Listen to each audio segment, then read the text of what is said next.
Open-world gaming has taken over the industry. Even Zelda followed suit with their most recent installment, Breath of the Wild. The feeling of being immersed in an endless open world with a million things to do has overtaken a once limited and linear approach to action-adventure games. With that being said, Zelda Skyward Sword does linear right by having some of the best level design and use of items ever in a Zelda game. After nearly a decade, this is still a tremendous adventure that holds up. Every Zelda game holds up though. Let's quickly get through some critiques that have spread across the internet. A lot of naysayers will immediately write off this game due to its heavy utilization of motion controls. Every swing of a sword, aim with a bow and arrow, and maneuver of this little beetle item is utilized via motion controls. Many old school fans are intimidated by this due to the controls potentially being unresponsive. The Wii introduced Motion Plus controls, and it's a necessity to use for Skyward Sword. This improved the motion controls by a mile, and made the controls actually fun. You really feel like you're holding a sword. The enemies can block your attacks if you don't hit them in the right angle. A big part of combat is strategically aiming your sword swings instead of just wiggling the old Wii remote all willy-nilly. This made combat much more rewarding. Gone are the days of button mashing one button. Instead, you need to think before you attack. The wrong sword swing can result in a counterattack by your opposition, and ain't nobody got time for death. We're trying to save the princess. Even with this info, haters still may be turned off due to how physically active you may need to be in order to play. I can understand the concern. When I play a game, I want to be lounging on the couch, not dancing around the entire living room. Well, I'm happy to report that I was lounging on the couch this entire adventure. With a simple thrust of the wrist, you can achieve the simulation of swinging a sword for Link. So to all y'all lazy hunks out there, the motion controls are not a deal breaker. They are made to enhance the game, not set us back.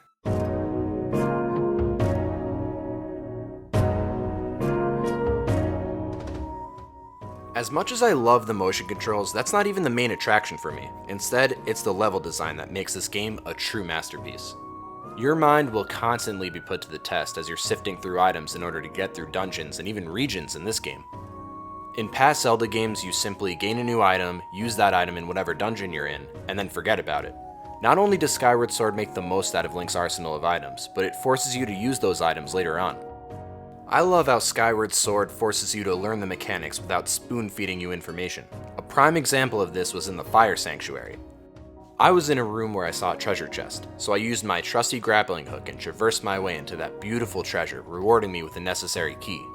I noticed there was a fire block in the way, putting my adventure into an immediate halt.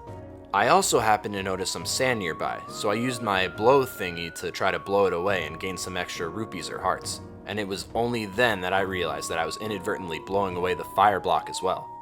Instead of reading some stupid tutorial, I was forced to learn the mechanics through smart level design. This is my favorite part about Zelda. Another dope example was when I learned to use these water pod thingies to open up the fire gate by throwing it on the frog. I know that sounds weird, but just roll with it. Once I learned I could use my sword to pick up these water pods, and I learned earlier in the dungeon that these giant fire hands will lift me up if I'm on this rock, I used both of those mechanics to my advantage and killed this mini-boss. It was not a coincidence that they chose for this to be the mini-boss. All of the mechanics were meticulously placed and taught without me reading a second of dialogue. All the knowledge was gained from me just simply playing the game. The dungeons in this game are simply an adrenaline rush. Every single dungeon forced me to really focus on how to get through each room. I also noticed there were less resources like hearts and items in the dungeons, which forced me to prep beforehand. Finding your way to the dungeon is basically a dungeon in itself. You're typically just solving more puzzles as you make your way through. This was a great change because every other Zelda game before that involved just traveling from region to region without much thought. It's almost as if this entire game is a giant dungeon.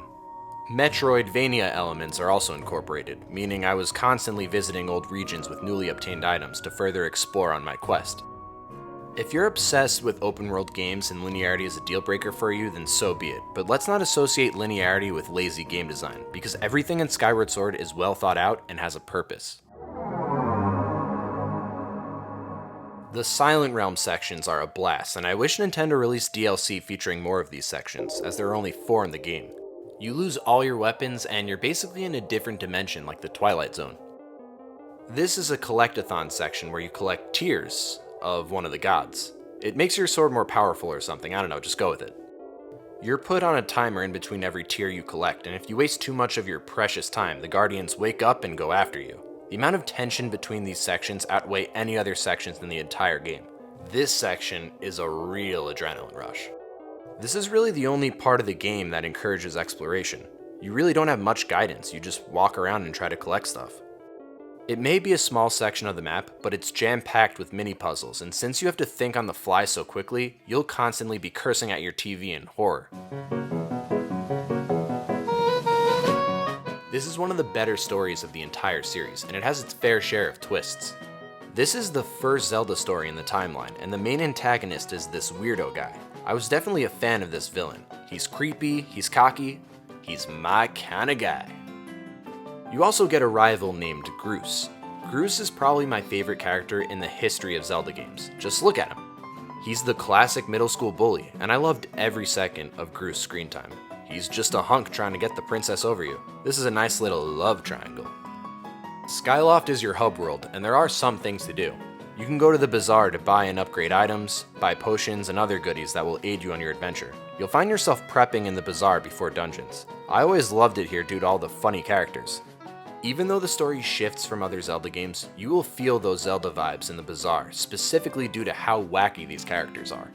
All I've been talking about is linearity, but the game still encourages exploration within that linearity.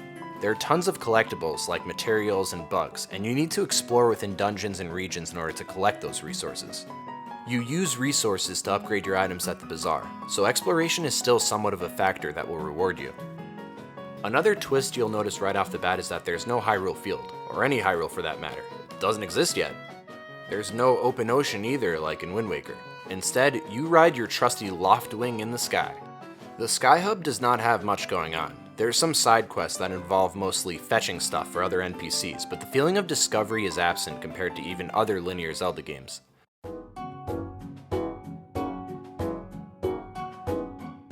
If you played Ocarina of Time, Majora's Mask, Wind Waker, or Twilight Princess back in the day and you were fond of those memories, then you're missing out if you never experienced Skyward Sword. I mentioned a lot of changes in the Zelda formula, but one thing remains the same. This is a Zelda adventure through and through. If you have a Wii collecting dust, get yourself a Wiimote with Motion Plus capabilities and pick up a copy of Skyward Sword.